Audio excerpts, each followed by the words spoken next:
Reptiles make amazing pets, but they are fragile, right? Sometimes. So you're telling me that there's 5 reptiles that even a novice couldn't kill? I would even say they're bulletproof. Bulletproof. So let's go over today the top 5 bulletproof reptiles. My name's Adam. I'm Chad. You're watching Wickens Wicked Reptiles. Stick around.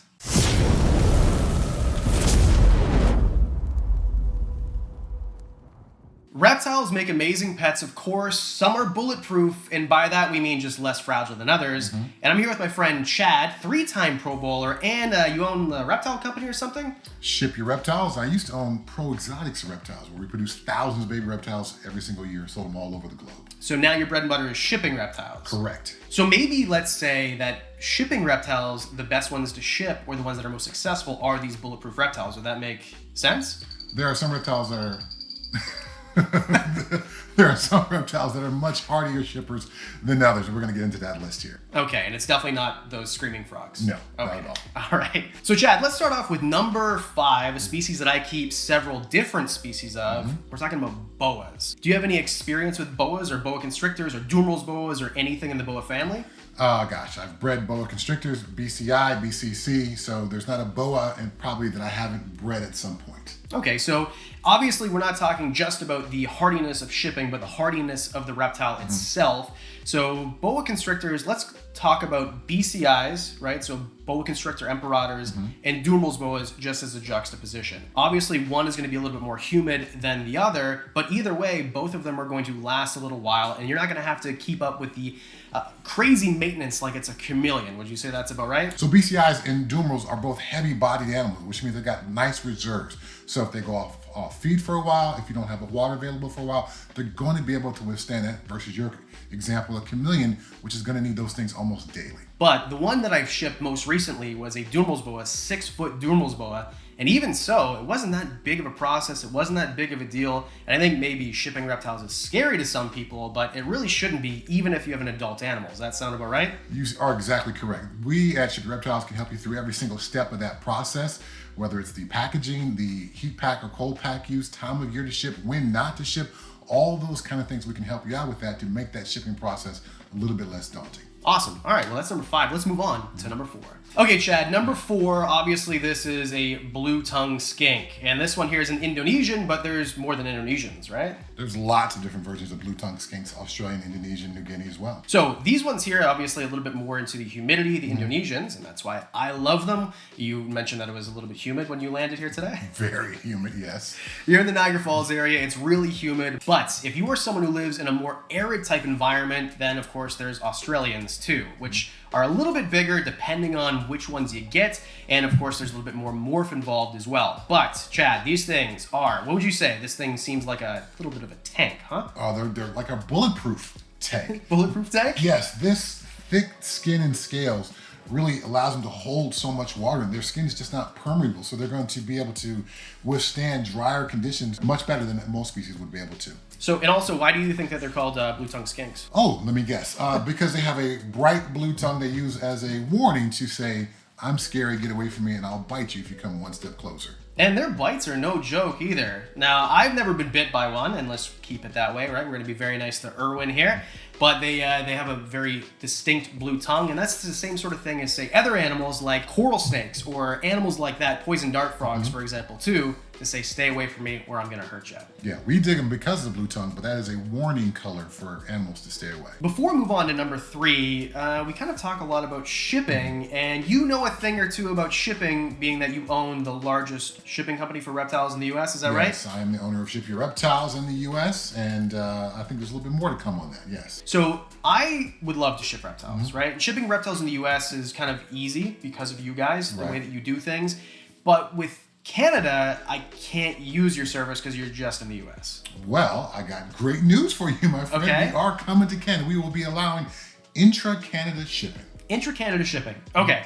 So not just for Canadians, but U.S. for everybody. What is it about Ship Your Reptiles that kind of takes the, I guess, guesswork or anxiety out of shipping reptiles? Putting reptiles in a box and then sending them across the country is nerve-wracking. So what is it about you guys that takes the stress out of it? Well, to your point, a lot of people find that process daunting, so we do our absolute best to make the process as simple and as seamless as possible. We provide all the packaging materials so you don't have to go source things out.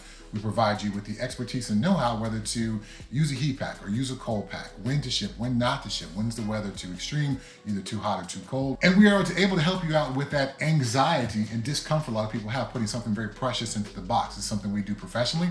So my customer service staff is dedicated to not only helping the animals have as safe a journey as possible, but to ease and reduce your stress as a shipper. I'm so lucky to have an audience where they ask me, hey, I saw you hatchet a bunch of Burmese Pythons, but I live in Vancouver, I live in Halifax, I live in wherever, and I'm always too nervous to do it. Now you guys are here, so I've never done this before. So if I reach out to you, hey, how do I do it? Do you guys kind of guide me through the process too? We'll guide you through every single step of the process. And there's really just 3 pieces to the whole puzzle there. Get you the packing material. Get you coached up on how to put the animal in the box, snake bag, deli cup, heat pack, cold pack, all those different variables, and then getting your animal into the system. And those pieces could not be much easier. Again, you can order the packaging from our website. You can call our customer service staff. We'll get you coached up. And then getting the animal into the system, you can call us and schedule a FedEx pickup. They'll come pick it up directly from you. So it's funny, I always kind of ham this up for a camera, but genuinely, this just seems too good to be true. I go to your website, I order what I need to order, you guys tell me what to do, you guys send the product, I put the snake into the bag with heat pack or the cold pack, and then FedEx shows up at my door. I don't even need to leave my house to do this. No, we put the snake on the plane for you. So if you guys are ever wondering how to ship your reptiles, it could not be easier. I learned something new today. Thanks, Chad. Appreciate that. And of course, I will only be shipping my reptiles exclusively with Ship Your Reptiles. And I think you should too, just because it's easier. And awesome. And awesome. And so you can be like this guy. You don't have to be a bald, funny comedian guy. You can just use the same shipping service. It's true. I'm funny, but looks aren't everything, Chad.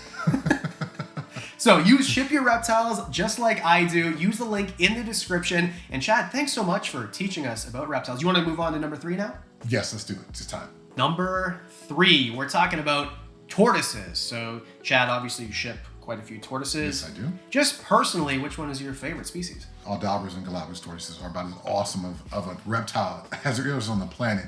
If you ever get an opportunity to spend some time around a giant tortoise, they're personable, they're intelligent, they recognize you, they love to be scratched and petted. It's just such an interactive experience in ways that we typically don't get to interact with reptiles. So obviously those are big tortoises that cost big money. Right. And if I had to go juxtaposition and talk about smaller tortoises, I would say something like even Russian tortoises. Redfoots are my favorite. Obviously that's what I keep myself. And mine were actually shipped here. So I had mine shipped and they shipped really, really well. And of course with the Bulletproof thing, of all tortoises, it depends. Sulcata is obviously a little bit drier. Right. Diet's a little bit different. Redfoots are going to be a little bit more humid, which is why I can keep them outside my backyard. But either way, even if it's a humid tortoise, they can deal with dry conditions for a short amount of time. And a lot of tortoises like sulcatas and even aldabras, if you could afford them, those amazing animals, they can deal with more humid environments for a short amount of time too. Hardy, can deal with heat, can deal with cold, can deal with dry, can deal with wet. There's a reason why the ancient sailors used to grab tortoises and keep them alive on boats for months because they could survive. Okay, and of course, those sailors, they were keeping them as pets, right? No, they were going for food, unfortunately. Okay, sorry, tortoises. Yeah. Another great thing about tortoises, although you're going to be careful with them and supervise children, but they're a little bit more robust. I wouldn't hand a crested gecko to a kid and say, have a great time. But if I wanted to put a sulcata tortoise with a kid in the yard, I'd feel a little bit more concerned for the child than the actual tortoise, because the tortoise might bulldoze them. I don't think the kid's going to bulldoze the tortoise. I would agree with that. And I know when you go to a reptile expo, there's crested geckos, which are beautiful, and they are sold by the tens of thousands. In the end, they're a little bit more of a delicate species, particularly when they're younger. I think they're very easy to house and to feed, but as far as a pet for a younger child, a tortoise or a ball python are going to be a much better choice than a crested gecko. And they're amazing with their diet too, because herbivores are they're my favorite anyway, right? You saw the Fiji banded back there. I love that Fiji banded, by the way. Awesome. The monkey tails, I love herbivores, so it's just a little bit easier to feed tortoises, in my opinion. I would agree with that. Just make yourself a salad and give him a share of that salad. There you go. Yeah. Come here, Pikachu. You're definitely not an herbivore. Yes, moving around a little bit much here. Number 2, one that I don't really show much on the channel. What do you think about Accu Monitors? Accu Monitors are awesome. Awesome. As far as a small monitor, my number one choice is Accu Monitors. And as far as shipping, it just doesn't get any easier than that. They're so hardy. They're so bulletproof. They're such a tough animal. They like it hot. They can deal with the cold. They can deal with dry or humidity. I don't think we've ever had a Accu shipment go bad. That's how hardy of an animal they are. And of course, these guys are from Australia and from places in Australia where it gets cold at night and very hot during the day. So not just as a shipping perspective, but let's suppose that you're somewhere like Canada here, where it gets cold and it gets really hot in the summer. You can have them so that, of course, you try to keep the best parameters. There are going to be times where it's going to be a little bit low. Oh, the air conditioning came on. It's a little bit cooler during change in seasons, and you're not going to have to worry about it stressing or shocking the system of an Accu monitor like you would with something that's a little bit more fragile. I've always thought, let's think worst case scenario to give ourselves best chances for success. And in case of, say you was a storm and electricity went out, your Accu monitor is going to be fine for a couple of days. It'll kind of burrow down. It'll be cold. It won't be necessarily be happy, but it will be alive and it'll be okay once the electricity kicks back on. Yeah, and that's something that we have to worry about here. We've got snowstorms and things like that. And I know where you're in your neck of the woods, I'm sure you have the same sort of idea. And of course, Accu monitors are super duper cute. And if you'd like to see an Accu care guide, because we haven't done one on the channel, leave it in the comment section below. I'd love to make it for you. All right, and number one, if you guys know me, it's my favorite snake species. We're talking about Burmese pythons. If you had to say something about Burmese pythons in a short sentence, what would you say? Burmese pythons are the best large constricting snake pet. Okay. They're docile, they're easy to feed, very tolerant of various housing conditions. But I think the number one thing is they are so handleable and puppy dog tame, it allows you to have a much closer relationship than you could with most giant snakes. I think that's true, and I love reticulated pythons too. I just personally think that Burmese pythons are a better species for most people because they grow super duper slow. So if you're gonna get one, you can either buy it at an expo, have it shipped in. It's gonna be pretty easy to do when they're smaller. They come in a ton of different morphs. They're not that crazy expensive anymore. Remember back in the day, we're talking about $50,000? I do remember that, yes. Before my time, and I'm so glad because now I get to have all these amazing morphs of these Burmese pythons, and they're just a lot easier to keep. But let's talk about diets. And something with Burmese pythons is they don't need to eat every day. Snakes are such an ideal pet for people who have a busy lifestyle. It gives you something to nurture and care for, yet he's going to be fine if you feed him once a week, or some cases once every 2 weeks or so. So Burmese pythons can go a long time without food. If you're taking a vacation, have somebody check in and make sure the water bowl is full, he's going to be fine after 2 weeks. A little hungry, but still fine. And sometimes when they get really, really big, we're talking once a month or once every 6 weeks, once we get to adult size. That's something that I love. And sure, you have to feed a bigger prey item. A rabbit will cost you $7 instead of $2.50 for a rat, but you're gonna feed less of them. And it's almost cheaper to feed my big, big Burmese pythons than it is to feed the small baby ones that are growing up right now. You're gonna spend more feeding a baby Burmese python because of its more frequent needs than opposed to an adult, which may only eat, 5 or 6 times a year. And they are so hardy because with the humidity, they like it a little bit more humid. You're gonna find them in places like Southeast Asia, right? So in Southeast Asia, very lucky to have been there during rainy season, during dry season. They're basically different places on the planet. Yes. Completely different. So you're gonna be able to find them there. And if in your home you have a drier day or a drier season, and a more wet season, or if you have a warmer season, then it's not going to be a big difference because they're going to be tolerant of it. Just make sure that you don't have it too dry for too long because then you have respiratory issues. But either way, I think that Burmese python kind of round out the list. I think it's a great animal to have number one because they are so hardy, because they are so tolerant of various conditions. And to your point, yes, you need to be aware when it's going to shed to make sure you increase the humidity so it'll shed well. But they're just such a tolerant animal that can be so engaging at the same time. Sometimes these more tolerant animals can be a little bit kind of boring.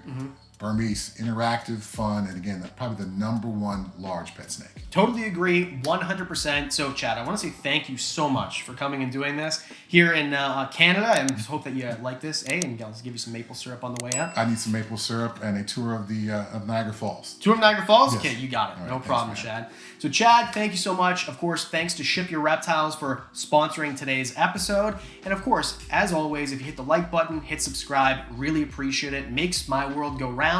And the Patreon guys. You guys are amazing. You guys get discounts on merch, videos early. I'm going to put the blooper reel from this video just for Patreon. So if you want to see that, all that and more for as little as $1 a month. And because we do videos on Mondays and Thursdays, that means I'll see you in the next one. This dude's awesome. This dude's pretty good too.